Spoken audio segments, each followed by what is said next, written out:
आज की पहली कहानी गाजियाबाद की है। गाजियाबाद के दासना गांव में आसिफ नाम का 34 साल का एक आदमी रहता था। वह अधूरे मकानों में लंटर का जाल बांधने का काम करता था। काम के साथ साथ वह ड्रग्स का धंधा भी करता था। ड्रग तस्करी के कई मामले भी उसके ऊपर चल रहे थे, लेकिन वह कभी नहीं बदला। समय बीतता गया और उसकी शादी जूही से हो गई।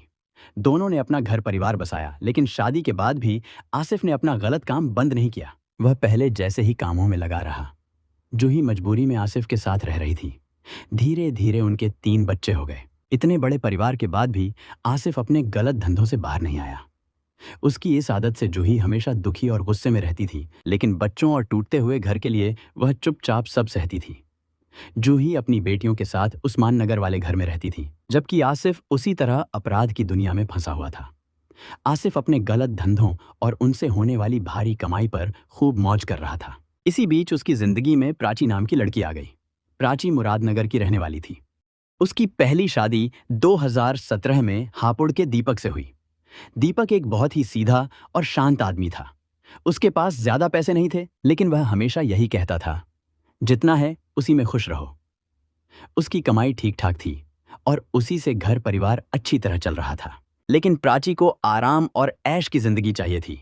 बड़ा घर, गाड़ी और हर तरह की सुविधा। दीपक की कमाई से यह सब मुमकिन नहीं था। प्राची को इससे कोई फर्क नहीं पड़ता था कि पैसा सही तरीके से आए या गलत धंधों से, बस पैसा बहुत होना चाहिए। वह ऐसे अमीर मर्दों के साथ रहने को भी तैयार थी जो उसे शाही जिंदगी दे सकें। इसी चाह में उसकी मुलाकात आसिफ से हुई। आसिफ का बिंदास अंदाज, पैसे की कोई कदर न करना, खुलकर खर्च करना, उसके गलत धंधों की चमक दमक और अय्याशी वाली जिंदगी, ये सब देखकर प्राची उसकी तरफ खिंच गई। उसे लगा कि यही वह जिंदगी है जो वह चाहती थी। उधर आसिफ भी प्राची पर पूरी तरह फिदा हो चुका था। आखिर 2022 में प्राची ने दीपक को छोड़ दिया। उसने इस्लाम धर्म अपनाया और अपना नाम बदलकर अर्शी रख लिया। इसके बाद उसने शादीशुदा आसिफ से निकाह कर लिया। अब आसिफ और अर्शी दासना के मयूर विहार में किराए के घर में रहने लगे।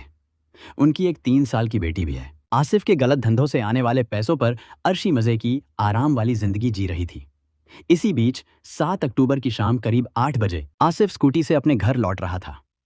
रास्ते में मयूर विहार के पास सिकरौड़ा रेलवे फाटक के नजदीक 3 लड़कों ने उसे रोक लिया। किसी बात पर उनका आसिफ से झगड़ा हो गया। उसी दौरान 2 लड़कों ने उसे पकड़ लिया। तभी एक लड़के ने आसिफ के मुंह में पिस्टल की नाल डालकर गोली चला दी। गोली उसके मुंह से आर पार निकल गई। गोली लगते ही आसिफ स्कूटी से लड़खड़ाया और गिर पड़ा। इसके बाद हमलावरों ने देसी तमंचे से 2 और गोलियां मारी। एक गोली उसकी कनपटी में धंसी और दूसरी उसके मुंह के पास लगी। गोलियों की आवाज सुनकर लोग वहां दौड़ पड़े। लोगों को आते देख तीनों हमलावर हवा में फायर करते हुए पैदल ही भाग गए। उस समय किसी ने यह सब देख लिया और उसने तुरंत 112 नंबर पर फोन कर दिया। पुलिस मौके पर पहुंची। उन्होंने आसिफ को तुरंत अस्पताल ले गए, लेकिन डॉक्टरों ने उसे मृत घोषित कर दिया। पुलिस को जब कागज मिले तो उन्हें पता चल गया कि मरने वाला आसिफ उर्फ गुल्लू है। खबर मिलते ही उसके घर वाले और आसपास के लोग अस्पताल पहुंच गए। सब लोग रो रो कर बेहाल थे। परिवार से बात करने पर पुलिस को पता चला कि आसिफ की 2 शादियां थीं। अर्शी से उसने निकाह किया था और वह उसके साथ बड़ा बाजार डासना में रहती थी। जूही से उसकी लव मैरिज हुई थी और जूही के साथ वह रफीकाबाद थाना वेब सिटी वाले इलाके में किराए के घर में रहता था। आसिफ के परिवार वालों का आरोप था कि जूही ने अपने लोगों के साथ मिलकर उसकी हत्या करवाई है, इसलिए उन्होंने जूही को गिरफ्तार करने की मांग की। दूसरी तरफ आसिफ के छोटे भाई अनवर ने भी थाने में जाकर दूसरी पत्नी के खिलाफ शिकायत दे दी। पुलिस जांच कर ही रही थी कि उन्होंने आसपास के सीसीटीवी कैमरे चेक किए। एक फुटेज में हमलावर भागते हुए दिखाई दिए और उसी वीडियो में आसिफ का दोस्त रेहान भी भागता हुआ नजर आया। पुलिस ने जब रेहान की कॉल डिटेल देखी तो पता चला कि आसिफ की दूसरी बीवी अर्शी उससे बहुत ज्यादा बात करती थी। दोनों के बीच घंटों फोन पर बातचीत होती थी। यह देखकर पुलिस को शक और गहरा गया। पुलिस ने अर्शी से पूछताछ की तो वह पहले तो बातों को घुमाती रही, लेकिन जब पुलिस ने उसके सामने कॉल डिटेल और सीसीटीवी फुटेज रखे तो वह घबरा गई। धीरे धीरे सच सामने आने लगा। पता चला कि आसिफ को उसके ही दोस्त रेहान और उसके साथियों ने मिलकर मारा। इसी कड़ी को पकड़कर पुलिस ने आगे जांच बढ़ाई और पूरा सच सामने आ गया। पुलिस ने आसिफ की पत्नी अर्शी, उसका प्रेमी रेहान, बिलाल, जीशान और उवैश, इन सबको हत्या के मामले में गिरफ्तार कर लिया। पूछताछ में जो कहानी सामने आई वह कुछ इस तरह थी। मार्च 2024 में आसिफ एक मुकदमे के चक्कर में जेल चला गया था। जेल में रहते हुए उसका दोस्त रेहान उससे मिलने गया। रेहान पुरानी पैठ में चिकन की दुकान चलाता है। वह आसिफ उर्फ गुल्लू को लगभग 3 साल से जानता था, क्योंकि आसिफ पहले रेहान के ही मोहल्ले में रहता था। तभी से दोनों की पहचान थी। जेल में मुलाकात के दौरान आसिफ ने रेहान से कहा कि वह उसकी दूसरी पत्नी अर्शी के लिए कुछ सामान पहुंचा दे। दोस्ती निभाते हुए रेहान वह सामान लेकर अर्शी के घर गया। जैसे ही अर्शी ने दरवाजा खोला, उसने मुस्कुराकर रेहान का स्वागत किया। उसने बड़े प्यार से उसे चाय नाश्ता दिया और अच्छी तरह बात की। अर्शी की खूबसूरती, उसका बोलने का तरीका और उसका सलीका देखकर रेहान उसके तरफ खींचने लगा। उसने खुद भी नहीं पता चला कि वह कब अर्शी में दिलचस्पी लेने लगा। इसके बाद रेहान का वहां आना जाना बढ़ गया। दूसरी तरफ अर्शी को पैसा और आराम की जिंदगी चाहिए थी। आसिफ के जेल जाने के बाद उसके घर में तंगी बढ़ गई थी और वह अकेलापन भी महसूस करती थी। ऐसे में रेहान का रोज आना उसके लिए जैसे एक सहारा बन गया। रेहान उसकी छोटी छोटी जरूरतें पूरी करने लगा और इसी तरह दोनों के बीच नजदीकियां बढ़ती गईं। थोड़े ही समय में उनका रिश्ता घर की चारदीवारी से आगे बढ़कर बेडरूम तक पहुंच गया। अब हालात ऐसे हो चुके थे कि जेल में आसिफ था और बाहर अर्शी की दुनिया में रेहान ही सब कुछ बनता जा रहा था। अप्रैल 2025 में जब आसिफ जेल से छूटकर घर आया तो वह सीधे अपनी दूसरी पत्नी अर्शी के पास पहुंचा। लेकिन अर्शी को देखते ही उसे लगा कि कुछ गड़बड़ है। पहले वाली खुशी उसके चेहरे पर नहीं थी। वो वैसे मुस्कुराकर नहीं मिली जैसे पहले मिला करती थी। घर का माहौल भी बदला बदला लग रहा था। कुछ ही दिनों में आसिफ को यह समझ आने लगा कि रेहान अक्सर उनके घर आ जा रहा है। यह वही रेहान था जिसे उसने खुद अर्शी की मदद करने को कहा था। लेकिन अब दोनों की बातचीत और उनका व्यवहार देखकर आसिफ को सब कुछ अजीब लगने लगा। उसने शक हो गया कि अर्शी और रेहान के बीच कोई रिश्ता बन चुका है। यह सब देखकर आसिफ का मन बहुत बेचैन रहने लगा। उसे समझ नहीं आ रहा था कि आखिर अर्शी के साथ क्या बदल गया है। इसी टेंशन में वह अपनी पहली पत्नी जूही के पास ज्यादा जाने लगा। जूही उसका अच्छे से ख्याल रखती थी, लेकिन आसिफ के मन में अर्शी वाली बात घूमना बंद ही नहीं हो रही थी। एक दिन वह अचानक जूही के घर से उठा, गुस्से में पागल जैसा हुआ और सीधा अर्शी के घर पहुंच गया। दरवाजा अंदर से बंद था। उसने जोर जोर से दरवाजा पीटना शुरू किया। कुछ देर बाद दरवाजा खुला। सामने अर्शी खड़ी थी और उसके पीछे रेहान भी मौजूद था। आसिफ सब समझ गया। वह रेहान पर टूट पड़ा, लेकिन मौका देखकर रेहान भाग निकला। आसिफ ने गुस्से में अर्शी का मोबाइल छीन लिया और रेहान का नंबर ब्लॉक कर दिया। इसी बीच आसिफ को यह भी पता चला कि अर्शी प्रेग्नेंट है। इसके बाद घर में रोज झगड़े होने लगे। माहौल बहुत खराब हो गया। आसिफ शक और गुस्से में अर्शी को परेशान करने लगा। आखिरकार वह फिर से रेहान के पास मदद मांगने पहुंच गई, इस बार ज्यादा डर और घबराहट में। आखिर में अर्शी और रेहान ने मिलकर आसिफ को रास्ते से हटाने की योजना बना ली। पहले रेहान ने अर्शी को नशे की गोलियां दी और कहा कि ज्यादा मात्रा में खिलाकर आसिफ को मारने की कोशिश करो। किसी कारण वह नहीं खिला पाई। इसकी जानकारी भी आसिफ को लग गई। उसके बाद आसिफ को हटाने का और कोई तरीका नहीं सूझ रहा था। इसके बाद रेहान ने अपने लोगों की एक टीम बना ली। इस प्लान में उसने बिलाल और जीशान को शामिल किया, फिर उवैश, गुलफाम और दानिश को भी साथ लिया।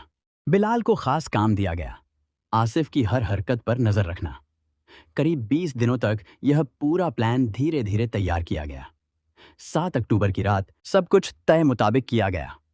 रात करीब 8:15 पर आसिफ अपनी पहली पत्नी जूही के घर से वापस लौट रहा था। जैसे ही वह रफीकाबाद सिकरोड़ा फाटक के पास पहुंचा, रेहान और उसके साथी पहले से उस जगह पर छिपे हुए उसका इंतजार कर रहे थे। आसिफ पास आया ही था कि उन्होंने अचानक उस पर गोलियां चला दी। गोलियां लगते ही वहीं पर उसकी मौत हो गई। पूछताछ के बाद पुलिस ने सभी आरोपियों को गिरफ्तार कर लिया। मामले की सुनवाई अदालत में चल रही है। अब तक आरोपियों को जेल में रखा गया है और अदालत में उनका केस आगे बढ़ रहा है।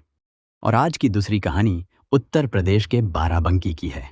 बाराबंकी के रामनगर इलाके में घाघरा पुल है। 24 दिसंबर 2019 की सुबह इसी पुल के नीचे एक अनजान लड़की की लाश मिली। तपे सिपाह गांव के कुछ लोग उधर से गुजर रहे थे, तभी उनकी नजर लाश पर पड़ी। यह बात जल्द ही पूरे गांव में फैल गई। गांव के प्रधान महेंद्र सिंह यादव को जब पता चला तो वे भी मौके पर पहुंच गए। उन्होंने वहां मौजूद लोगों से पूछा कि कोई लड़की को पहचानता है क्या, लेकिन सबने मना कर दिया। फिर सुबह करीब 9:15 पर प्रधान ने इसकी खबर रामनगर थाने को दे दी। सूचना मिलते ही इंस्पेक्टर के मिश्रा अपनी पुलिस टीम के साथ मौके पर पहुंच गए। उन्होंने लाश को देखा तो अंदाजा लगा कि लड़की की उम्र करीब 21 से 25 साल के बीच होगी। उसके गले में दुपट्टे का फंदा था, जिसे देखकर लग रहा था कि उसी दुपट्टे से उसका गला घोंटा गया है। इसके अलावा उसके शरीर पर किसी तरह की चोट नहीं थी। कपड़ों की तलाशी ली गई तो जैकेट की जेब से एक छोटी कागज की पर्ची मिली, जिस पर एक मोबाइल नंबर लिखा था। इंस्पेक्टर मिश्रा ने वह पर्ची अपने पास रख ली।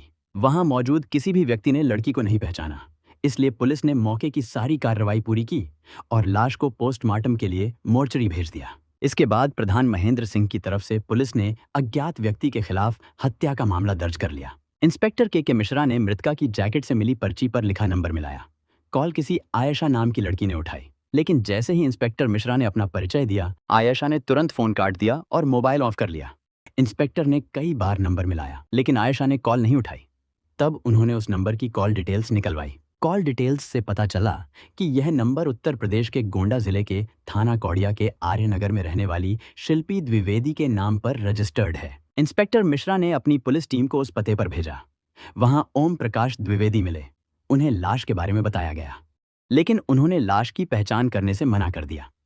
उन्होंने बस यह कहा कि जिस नंबर से कॉल आई थी वह उनके बेटी के नाम पर ही है, लेकिन उनकी बेटी इस समय कहाँ है, इसके बारे में उन्हें कोई जानकारी नहीं है। ओम प्रकाश ने यह भी बताया कि कई साल पहले उनकी बेटी शिल्पी ने लखनऊ के थाना ठाकुरगंज इलाके के एक मुस्लिम युवक से प्रेम विवाह कर लिया था और उसके बाद उनका शिल्पी से कोई संबंध नहीं रहा। इससे साफ हुआ कि जो युवती इंस्पेक्टर मिश्रा की कॉल रिसीव कर रही थी वह असल में शिल्पी द्विवेदी ही थी। इंस्पेक्टर मिश्रा लखनऊ के ठाकुरगंज थाने में लंबे समय तक तैनात रहे थे, इसलिए उन्होंने वहां के अपने मुखबिरों से आयशा नाम की युवती का पता लगाने के लिए कहा। जल्द ही मुखबिरों ने आयशा यानी शिल्पी के बारे में पूरी जानकारी दे दी। मुखबिरों ने बताया कि शिल्पी द्विवेदी ने शादी के बाद अपना नाम बदलकर आयशा रख लिया था। साथ ही 24 दिसंबर की रात आयशा और उसके पति शहनशाह खान एक अन्य युवती और युवक के साथ घर से कार में निकले थे। मुखबिरों की मदद से शहनशाह का पता लग गया। वह ठाकुरगंज थाना क्षेत्र के हसरत टाउन बरौरा हुसैनबाड़ी में आयशा के साथ रह रहा था। यह महत्वपूर्ण जानकारी मिलते ही इंस्पेक्टर मिश्रा ने उनके घर दबिश दी। शहनशाह और आयशा घर पर ही मिले। पुलिस ने दोनों को हिरासत में लेकर थाने वापस लाया।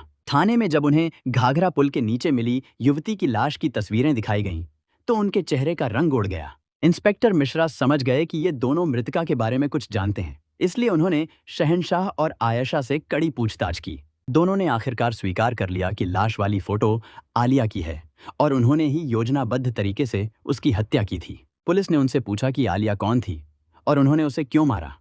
इसके जवाब में उन्होंने जो कहानी बताई वह कुछ इस प्रकार थी।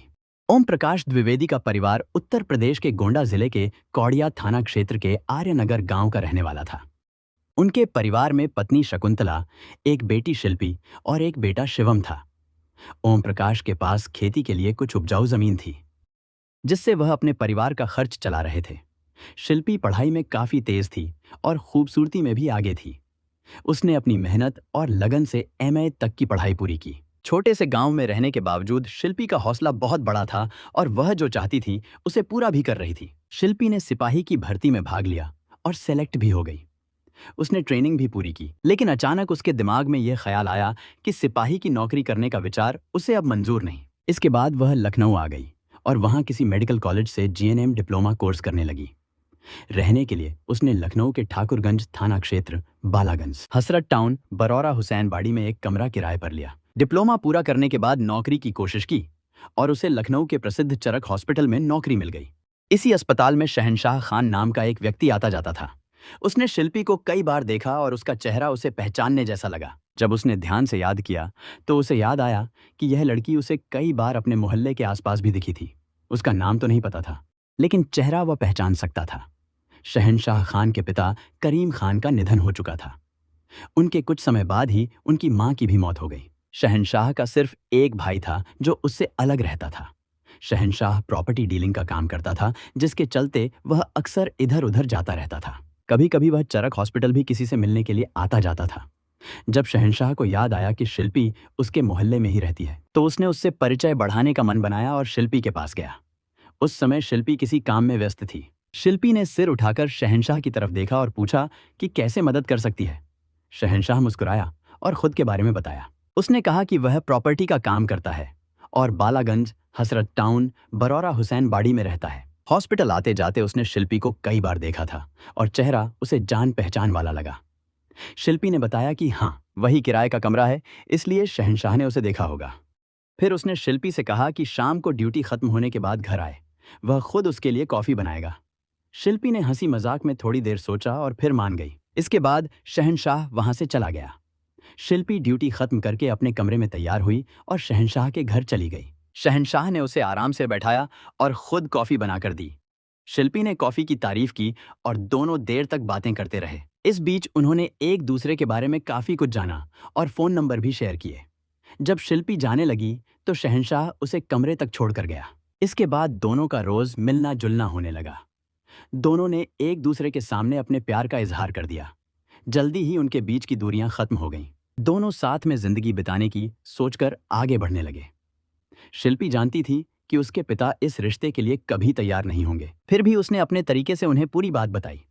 किसी मुस्लिम युवक से शादी की बात सुनकर पिता ओम प्रकाश द्विवेदी काफी गुस्से में आ गए।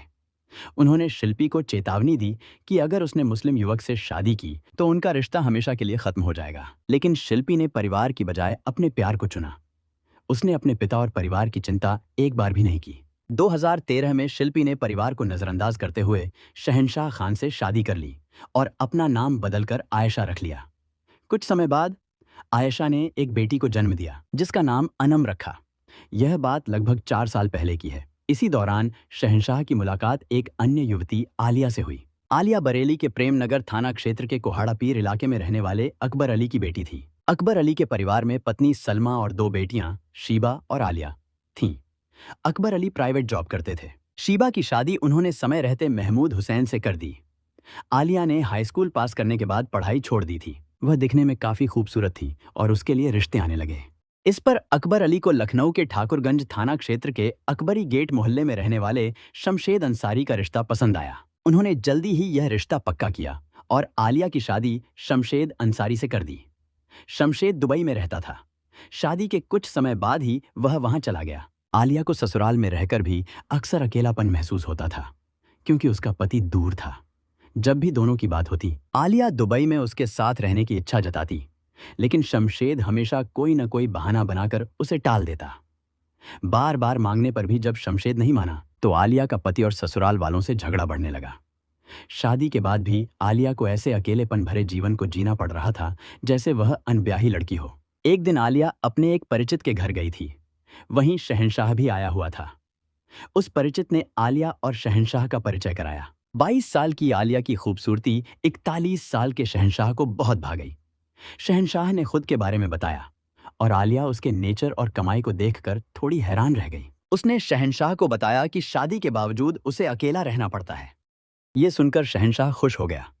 शहंशाह को अपने से 18 साल छोटी आलिया के साथ समय बिताने का मजा मिलने लगा।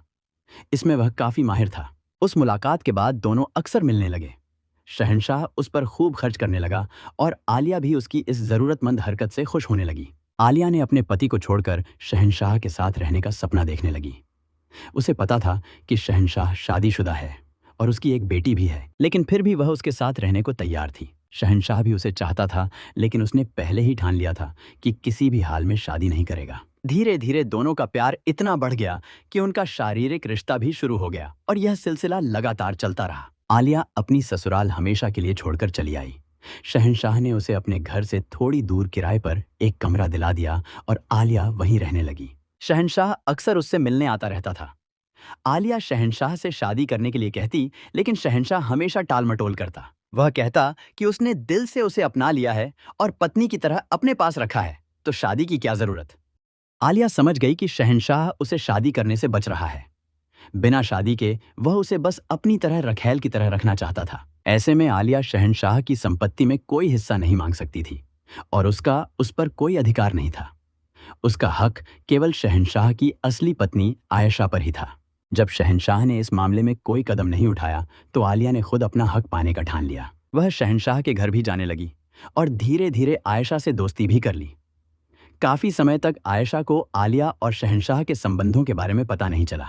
23 दिसंबर 2019 को आलिया शहंशाह के घर पहुंच गई और आयशा से कहने लगी कि वह भी शहंशाह की पत्नी है और अब उसके साथ इसी घर में रहेगी। उसने कहा कि शहंशाह पर जितना हक आयशा का है उतना ही उसका भी है और शहंशाह की संपत्ति पर भी उसका हक है। यह सुनकर आयशा हैरान रह गई। आयशा ने शहंशाह से बात की तो उसने कह दिया कि उसके आलिया के साथ जरूर रिश्ते हैं, लेकिन वह उसे कभी उसकी सौतन नहीं बनाएगा। आयशा की थोड़ी राहत हुई और उसने शहंशाह के साथ मिलकर आलिया को समझाने की कोशिश की, लेकिन आलिया नहीं मानी। आलिया बातों से नहीं मानी तो आयशा और शहंशाह ने मिलकर उसे हटाने का प्लान बनाना शुरू किया। इसमें शहंशाह ने अपने दोस्त और प्रॉपर्टी डीलिंग का साथी आफताब को भी शामिल कर लिया। 23 दिसंबर की रात शहंशाह ने आलिया से कहा कि वह उसे बाराबंकी रामनगर में अपने एक रिश्तेदार के घर छोड़ने ले जा रहा है। आलिया मान गई और कार में बैठ गई। कार में आफताब भी था और साथ में आयशा भी बैठी थी। रास्ते में आलिया को ठंड लगी तो आयशा ने अपनी जैकेट उतारकर उसे दे दी। आलिया ने जैकेट पहन ली। आगे जाकर शहंशाह ने बहाना बनाया कि उसे थोड़ा जरूरी काम निपटाना है। उसने आलिया को आयशा और आफताब के साथ कार से उतार दिया और कहा कि वो तीनों आगे बस से चले जाएं। रात करीब 3:30 बजे ये तीनों रामनगर इलाके में घाघरा पुल पर बस से उतरे। आयशा और आफताब आलिया को लेकर घाट की तरफ चले गए। घाट पर जैसे ही मौका मिला आफताब ने आलिया को पकड़ लिया। उसी समय आयशा ने आलिया के दुपट्टे को उसके गले में लपेटकर जोर से खींच दिया। कुछ ही मिनटों में आलिया की दम घुटने से मौत हो गई।